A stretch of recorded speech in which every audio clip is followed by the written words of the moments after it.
नमस्कार दोस्तों, आपका स्वागत है।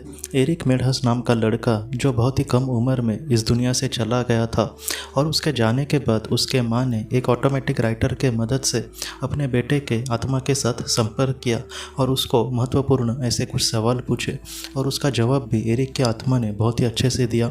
आज के इस भाग में एरिक के माँ ने एरिक से कुछ इस तरीके से सवाल पूछा कि अपने बुरे कर्मों के वजह से पृथ्वी पर जैसे हमें सज़ा मिल सकती है, जैसे हम किसी ने चोरी करी तो उसको कानूनी जिस तरीके से कानून होगा उस देश का, उस तरीके से उसको सज़ा मिल सकती है, तो वैसे ही आत्मलोक में क्या इंसान को सज़ा मिलती है? क्या आत्मलोक में भी सज़ा का कुछ प्रावधान होता है? तब एरिक ने यह कहा है कि यहाँ पर पृथ्वी के जैसी सज़ा नहीं होती। जैसे पृथ्वी पर जैसे कोई एक चोरी करता है तो वो ज़्यादातर बोलेगा नहीं कि मैंने चोरी की है और मुझे सज़ा दो।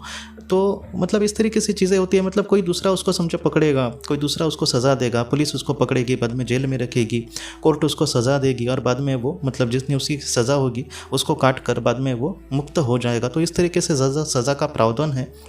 ये मैं हल्के फुल्के नॉर्मल जो क्राइम है मैं उनकी सिर्फ बात कर रहा हूँ दोस्तों। यहाँ पर मैं बड़े क्राइम की, बड़े अपराध की बात नहीं कर रहा। तो इस तरीके से एरिक के माँ ने उसको सवाल पूछा। एरिक ये कहता है कि आत्मलोक जैसी पृथ्वी जैसी वहाँ पर सज़ा नहीं मिलती आत्मा को।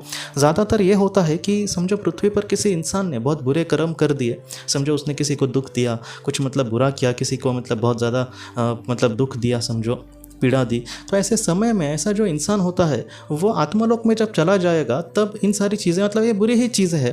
तो उसने ये कहा है कि हमारे अंदर ही झांक कर वो जो आत्मा है वो खुद की जो गलतियां है उसको मानती है, वो खुद का मूल्यांकन वो खुद करती है।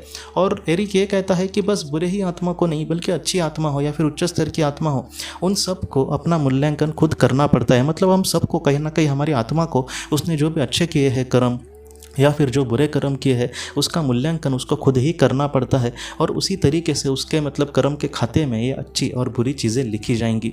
और ये जो सारी चीज़ें हैं उसके कहीं ना कहीं अगला जो उसका जन्म होगा या फिर आगे का उसका जो सफ़र होगा उसको प्रभावित करेंगी। क्या है दोस्तों कि अगर मैंने किसी को समझो दुख दिया, मैंने किसी के समझो 5,000 के लिए उसको फंसाया, तो हो सकता है कि कहीं ना कहीं मुझे ये सारी चीज़ें मेरी आत्मा को बुरी लगे और वो इन सारी चीज़ों को एक्सेप्ट करे कि हाँ मैंने कुछ बुरा किया है किसी के साथ। और उसके बाद क्या होगा दोस्तों कि अगले जन्म में जहाँ मैं जन्म लूँगा तब मुझे उस इंसान को वो 5,000 अपने देने पड़ेंगे या फिर कुछ ऐसे हालात हो जाएंगे कि जहाँ पर मुझे उसको सारी चीज़ें उस तरीके से वैसा दुख मेरे सामने आएगा।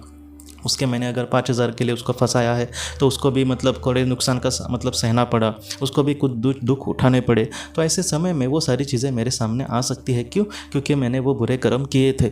कैसे है दोस्तों कि जैसे यहाँ पर कायदे कानून चलते हैं पृथ्वी पर कि कोई हमें पकड़ेगा, कोई कानूनी रूप से हमें सज़ा देगा, तो वैसे ही वहाँ पर सज़ा नहीं मिलती। आत्मा जो है वो खुद से ही इन सारी चीज़ों का मूल्यांकन करती है। अब दो महत्वपूर्ण सवाल उठते हैं कि सबसे पहला सवाल आखिर में जो मैं आपको बात कहूँगा वो बड़े अपराध की होगी, लेकिन सबसे बड़ा यहाँ पर सवाल उठता है ये कि कुछ ऐसी भी आत्माएं हो सकती है क्या कि जो बुरे कर्म करेंगी और अपनी गलती को नहीं मानेंगी। हाँ, जैसे हम पृथ्वी पर देखेंगे कि जैसे बड़े बड़े बुरे कर्म करेंगे लेकिन लोग उसका गलती का मानते नहीं हैं।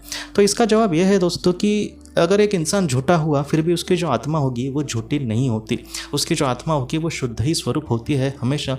अगर वो बहुत ही ज़्यादा बुरा कर्म करेगी तो वो निचले स्थान पर रहेगी और वहाँ पर वो गलती माने या फिर ना माने। दोस्तों कैसी है ये आत्मलोक की जो दुनिया है ना, वो उसको हम पृथ्वी के दुनिया के जैसे समझते हैं, इसलिए हमें समझ नहीं आती कुछ चीज़ें। कैसा है कि पृथ्वी पर अगर किसी ने 10 भी खून कर दिए और हो सकता है कि वो कानून से बच जाए, ऐसे बहुत सारे लोगों को आपने भी देखा होगा। और जहाँ पर कानून अच्छा नहीं है कुछ देशों में, तो वहाँ पर तो ऐसी आम बातें होती है कि जहाँ पर बहुत सारे बड़े बड़े पाप करके भी इंसान उस पाप से बच जाता है, उस सज़ा से बच जाता है। लेकिन आत्मलोक में वैसे नहीं होता। अगर ऐसा कोई इंसान 10 लोगों को मार रहा है फिर भी उसको सज़ा समझो नहीं हो रही है, तो ऐसे समय में ऐसा जो इंसान है जब आत्मलोक में चला जाएगा तब अपने आप को वो देखेगा एकदम निचले स्थान पर। निचले स्थान में वो वहाँ से वो अच्छे स्थान पे जा ही नहीं सकता। निचले स्थान से अच्छे स्थान पे जाने के लिए उसको परमेश्वर को प्रार्थना करनी होगी। उसके सामने कोई बाद में चला आएगा, कोई मार्गदर्शक आत्मा, वो उसको समझाएगी उसके कर्म के बारे में। आप ये भी कह सकते हैं कि अगर वो मानेगा ही नहीं अपने बुरे कर्म, कैसा है दोस्तों, उसको मतलब माने या फिर ना माने उसको मानना ही पड़ेगा। अगर वो नहीं माना समझो बाय चांस, तो उसको वहीं पे रहना पड़ेगा। और वो जो स्थान है एक मतलब इंसान के लिए मतलब बहुत ही बुरा स्थान है वो रहने के लिए, तो वहाँ पर वो रहना ही नहीं चाहेगा। हो सकता है कि कुछ बहुत सालों तक वो रहे, बाद में उसको वहाँ से आगे जाने के लिए प्रार्थना करनी ही पड़ेगी, क्योंकि ऐसे बहुत सारे आत्माओं की कहानी है कि जहाँ पर उन्होंने बुरे कर्म किए थे, बाद में अपने मतलब बुरे कर्मों को वो मान भी नहीं रहे हैं और आगे बढ़ नहीं रहे, तो बाद में उनको मानना ही पड़ता है कि हाँ मैंने ये बुरा किया, क्योंकि आपको मतलब उनके सामने वही चीज़ें रखी जा रही है जो उन्होंने करी है, और वो उनको खुद भी पता है कि हाँ उन्होंने किया है। तो इस तरीके से उनको मुक्ति मतलब मिलने के लिए वो सारी चीज़ों को एक्सेप्ट करके पाप को भुगत कर ही वो आगे बढ़ जाती है। तो इस तरीके से चीज़ें होती है। तो मतलब ऐसी बातें हैं दोस्तों। और अगर हम एकदम बड़े अपराध की बात करें, तो बड़े अपराध अगर कोई करेगा तो वो मध्यम स्तर की आत्मा नहीं रह जाएगी, वो निचले स्तर की आत्मा बन जाएगी। और वहाँ से भी निकलने के लिए वो बहुत ही अंधेरी जगह पे रहेंगे। वहाँ से निकलने के लिए उनको कहीं ना कहीं मतलब उस पाप का फल मिलना चाहिए, मिलेगा ही जब वो मतलब पृथ्वी पर आएंगे, और धीरे धीरे वो इन सारी चीज़ों से मुक्त हो जाएंगे। तो ऐसी ये बातें हैं। लेकिन पृथ्वी पर जैसे हम देखते हैं कि मतलब लूप होल्स है वहाँ पर, यहाँ पर ज़्यादा। जैसे पृथ्वी पर किसी का खून करे तो उसको सज़ा मिलेगी, किसी की चोरी हम करें तो उसकी सज़ा मिल सकती है। लेकिन अगर मैं किसी को डांटूं, या फिर कोई एक इंसान अपने पत्नी के साथ बहुत ही बुरा व्यवहार कर रहा है, 10 साल से उसको वो दुखी दे रहा है, तो हो सकता है कि पृथ्वी पर उसको कोई भी सज़ा ना मिले, क्योंकि इसको हम अपराध नहीं कहेंगे। लेकिन एक आत्मा के लिहाज से ऐसा जो इंसान है जब आत्मलोक में चला जाएगा तब उसको बहुत ही ज़्यादा पछतावा होगा, और उसको सज़ा ये मिलेगी कि उसको हो सकता है कि अगले जीवन में ऐसे ही पत्नी का मतलब एक किरदार मिले, या फिर ऐसे ही पत्नी का मतलब उसको जन्म मिले कि जहाँ पर वो ऐसे ही पति के कहीं ना कहीं दुख का सामना करना पड़े। तो इस तरीके से चीज़ें होती है आत्मलोक में दोस्तों। जो भी मतलब हम करेंगे वैसा ही चीज़ें हमारे सामने ज़रूर आएंगी। इसलिए जितना हो सके हमें कभी भी किसी को दुख नहीं देना।